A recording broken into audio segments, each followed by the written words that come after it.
બાબરના ખારા અને મીઠા ગામના ખેતરમાં પણ વરસાદથી જળબંબાકાર થયો છે। ધોધમાર વરસાદ અને 100થી વધુ ખેડૂતના ખેતર આખા પાણીમાં ગરકાવ થઈ ગયા। ખેતરોમાં 3 થી 4 કિલોમીટર સુધી ઘૂંટણસમા પાણી ભરાતા પાકને નુકસાન થયું છે। મગફળી, જુવાર, ઘાસચારાનું વાવેતર પાણીમાં ડૂબી જતા ખેડૂતો પણ ચિંતામાં મુકાયા। બંને ગામના ખેડૂતોને 50 લાખથી વધુના નુકસાનીનો ખારા ગામના સરપંચનો દાવો છે। પાક નુકસાનીના સર્વે કરી राज्य सरकार ખેડૂતોને સહાય આપે તેવી આશા।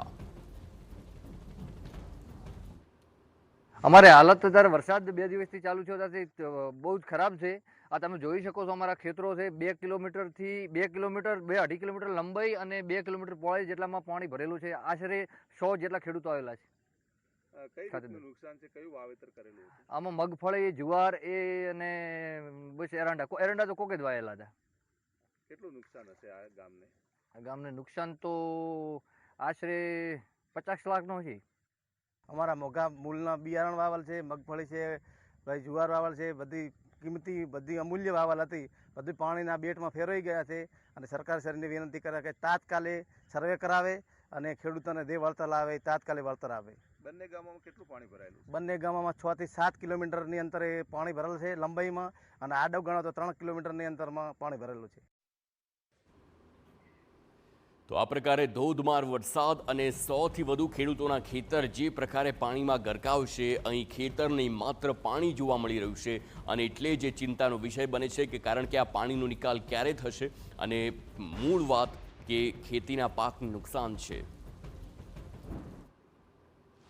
વાવથરા જિલ્લામાં 2 દિવસથી ધોધમાર વરસાદ વરસી રહ્યો છે, તેના કારણે ખેડૂતોની હાલત દયનીય બની ગઈ છે। આપ દ્રશ્યોમાં જોઈ રહ્યા છો ભાભર તાલુકાના ખારા મીઠા ગામની સીમના દ્રશ્યો છે, અને ભાભર તાલુકાની અંદર 12 ઇંચ જેટલો વરસાદ પડ્યો છે, તેના કારણે તેની સીધી અસર ખેડૂતો પર પડી છે। આપ દ્રશ્યોમાં જોઈ રહ્યા છો કોઈ બેટ કે કોઈ દરિયાના દ્રશ્યો નથી, પરંતુ ખારા અને મીઠા ગામની સીમમાં ખેડૂતોના ખેતરોના દ્રશ્યો છે।